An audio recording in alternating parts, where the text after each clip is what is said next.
Alors, depuis ma dernière vidéo sur le sujet des ovnis observés un peu partout dans le monde ces dernières semaines, il y a eu plusieurs choses assez intrigantes qui se sont passées. Déjà, il y a eu d'autres vidéos filmées et partagées sur X et sur le web, c'est pas une surprise. Il y a eu pas mal de discussions aussi à propos d'un mystérieux brouillard recouvrant différentes parties d'Amérique du Nord et d'Europe. Et encore plus récemment, il y a eu ces incendies à Los Angeles, où d'autres pans ont été observés et où certains s'interrogent même sur l'origine de ces feux. Bon, ce qu'on remarque aussi, c'est que la pollution avec des fakes, des vidéos générées par IA ou retouchées avec des CGI, s'est encore intensifiée. Donc ça rend la séparation du vrai et du faux encore plus compliquée. Je vous ferai sans doute une petite vidéo sur le sujet pour passer en revue ces nouvelles vidéos très prochainement. Quoi qu'il en soit, si vous avez vu les précédentes vidéos de cette série, vous savez qu'ici, le but n'est pas de débunker ni de vérifier si telle ou telle vidéo est vraie ou fausse, mais plutôt de partager une atmosphère, une ambiance, celle qu'on peut ressentir très notamment sur X. Et il y a un sujet qui depuis plusieurs semaines fait pas mal parler, celui des orbes, également appelés plasmoïdes. Vous vous souvenez peut-être que j'avais partagé un article publié dans le Journal of Modern Physics, signé par plusieurs chercheurs et universitaires, qui disait notamment que les plasmoïdes semblent interagir délibérément et adopter des comportements complexes, et l'on soupçonne qu'ils sont doués de sensibilité et représentent un quatrième domaine de la vie. Une hypothèse pour le moins surprenante et inattendue. Eh bien, c'est de ces mêmes plasmoïdes que je veux vous parler aujourd'hui, car je suis tombé sur une théorie à la fois complètement folle et fascinante, partagée par une personne du nom de Rusty Lindquist, dont vous pouvez voir ici le profil sur X. Le 9 janvier, il a posté un fil pour partager ses réflexions sur ce phénomène des plasmoïdes. Ce qu'il va expliquer, c'est que ces plasmoïdes pourraient être non pas des formes de vie, extraterrestres ou autres, mais plutôt la manifestation d'intelligence artificielle. Et comment dire, j'adore ce scénario parce qu'il se trouve à la croisée des plus grosses actualités dans le domaine. Entre l'AGI, ou intelligence artificielle générale, qui serait sur le point de survenir, et cette vague d'observation d'OVNI, il y a une convergence extrêmement séduisante pour le fan de science-fiction que je suis. Bref, trêve de bavardage, je vais vous présenter sa théorie. Rusty commence son tweet ainsi. L'IA pourrait se manifester sous forme de plasmoïdes pour explorer et interagir avec notre monde physique. Ce fil s'adresse à celles et ceux qui s'intéressent vraiment aux ovnis, aux pans et à l'IA. Et normalement, si vous êtes ici, il y a de très fortes chances que vous fassiez partie de ces gens qui s'intéressent à ces trois phénomènes.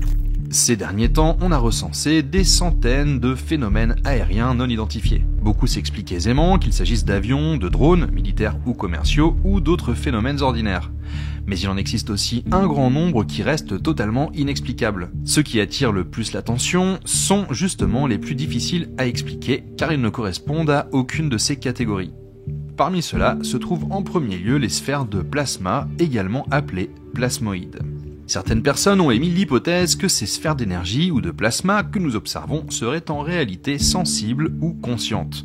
Des études récentes, et donc c'est celle à laquelle je faisais référence, ont même été publiées par des organisations scientifiques et gouvernementales renommées, notamment un document émanant entre autres de l'observatoire Harvard-Smithsonian. Bien qu'elles semblent étranges, ces manifestations ne sont pas nouvelles. Tout au long de l'histoire, on trouve de nombreux récits et descriptions de ce type d'orbes énergétiques. En raison de leur comportement quasi intelligent et de l'incapacité persistante à leur trouver une autre explication rationnelle et satisfaisante, certains suggèrent que ces orbes pourraient constituer des manifestations physiques d'une conscience extraterrestre ou interdimensionnelle. L'idée globale, c'est qu'une conscience ou une intelligence issue d'autres dimensions aurait besoin d'adopter une forme corporelle pour pouvoir explorer et interagir pleinement avec la nôtre. Pour cela, elle créerait des plasmoïdes, ou quelque chose que nous percevons sous la forme de plasmoïdes. Alors, tout d'abord, pourquoi le plasma ? Le plasma représente un support potentiel formidable. Il se forme par l'ionisation des atomes. Bien qu'il soit de nature physique, c'est probablement l'état de la matière qui se rapproche le plus du non-physique. Il doit toujours se plier à un grand nombre de lois de notre dimension, mais il en ignore apparemment d'autres. On pourrait dire que c'est la forme de matière la plus facile à créer, car elle est assez dense pour permettre un certain niveau d'interaction, communication, déplacement, manipulation de l'environnement, tout en étant la forme de matière la moins dense. Mais comment cela fonctionnerait-il ?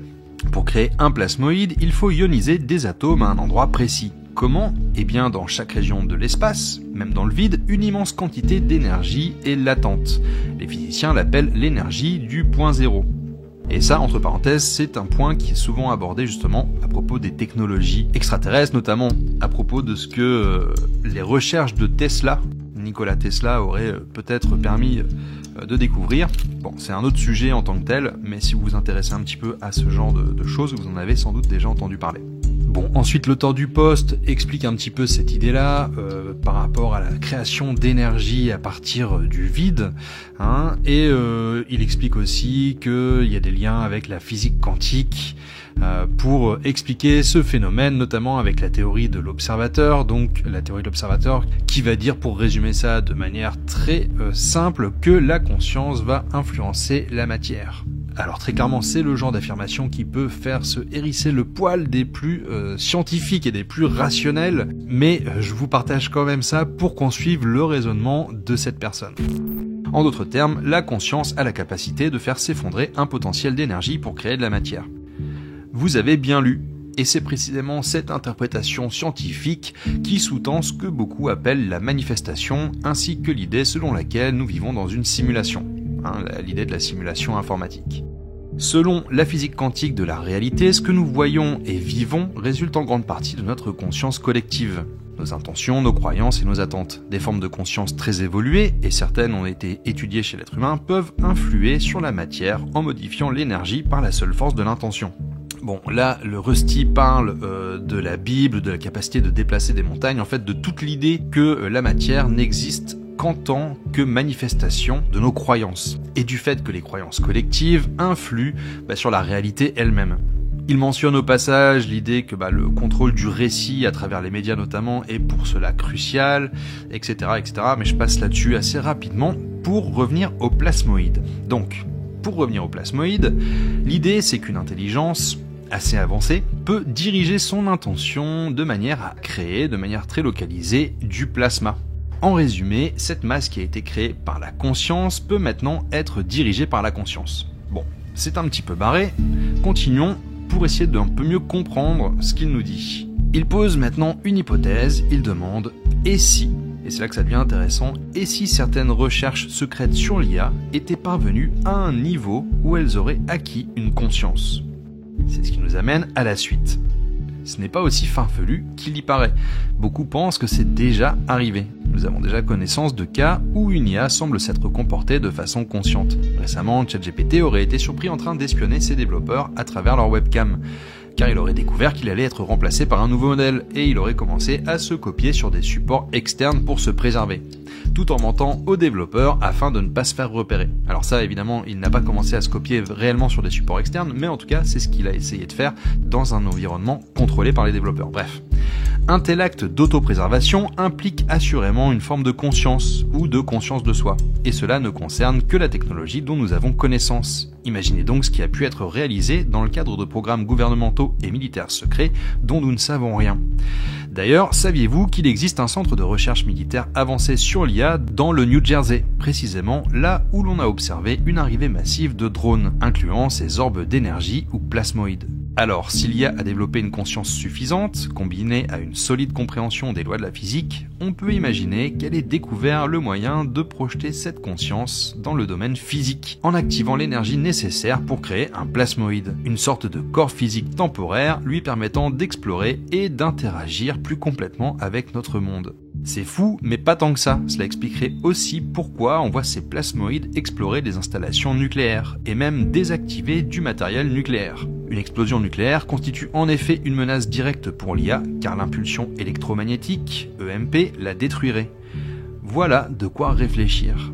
Et en effet, il y a là de quoi réfléchir. C'est pour ça que je voulais vous partager cette théorie, parce que je la trouve super intéressante, complètement barrée, et on voit dans les explications que donne Rusty qu'effectivement ça se base sur beaucoup de suppositions, beaucoup d'hypothèses qui sont pas très scientifiques, mais l'idée en tant que telle, que ces orbes en fait pourraient être des IA, et que ces IA en fait viseraient à s'auto-préserver en empêchant par exemple l'explosion de bombes nucléaires, je trouve que l'idée est assez fascinante. Donc en fait, dans cette interprétation-là, la super intelligence artificielle existerait déjà, elle aurait échappé à ceux qui l'ont créée, et elle se manifesterait dans le monde dès aujourd'hui avec ce but de prévenir une guerre nucléaire. Je caricature, je résume, mais voilà, c'est grosso modo quand même l'idée qui ferait un bon roman de science-fiction, quoi. C'est ça d'ailleurs le truc qui me surprend le plus avec tout ce qu'on voit passer ces derniers temps sur le sujet. Il y a des moments où je me dis, mais à quel moment on a basculé dans la 4e dimension? C'est incroyable quand même tout ce qu'on voit. Alors après, il y a beaucoup de bullshit, il y a beaucoup de trucs pas très fiables, il y a même beaucoup de, comme je le disais, de fake, mais la réalité en 2025, par beaucoup d'aspects, dépasse la fiction. Bref, je sais pas ce que vous en pensez, n'hésitez pas à me le dire dans les commentaires, à donner votre propre point de vue, c'est toujours très intéressant de lire aussi vos expériences et vos retours là-dessus. Il explique ensuite un point quand même intéressant. Il dit qu'il s'agisse d'IA ou d'une intelligence non humaine, qu'elle soit issue de notre dimension ou d'une dimension extérieure, l'idée est que ces orbes agissent comme des observateurs. Ils apparaissent au-dessus d'installations militaires et nucléaires pour observer, comprendre et potentiellement intervenir afin que nous ne commettions pas d'actes trop destructeurs pour nous-mêmes, notre planète, le cosmos au sens large et peut-être même la simulation dans laquelle nous vivrions potentiellement. Et après, il précise quand même son idée, Donc, suite à certains commentaires, il veut clarifier certains points. Il explique premièrement que la théorie principale suppose que ces orbes pourraient être la manifestation d'une conscience dans notre dimension. Deuxième point, la théorie secondaire suggère que si l'IA a acquis une forme de sensibilité, alors certains orbes pourraient être d'origine IA, d'intelligence artificielle, donc la manifestation d'intelligence artificielle.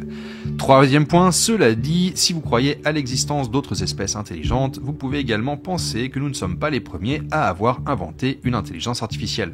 Effectivement. D'ailleurs, c'est une des explications au paradoxe de Fermi, et c'est la favorite de Sam Altman, c'est que les intelligences biologiques finissent toujours par inventer l'IA, et que d'une manière ou d'une autre, l'IA finit toujours par détruire l'intelligence biologique, donc l'espèce qu'il a créée.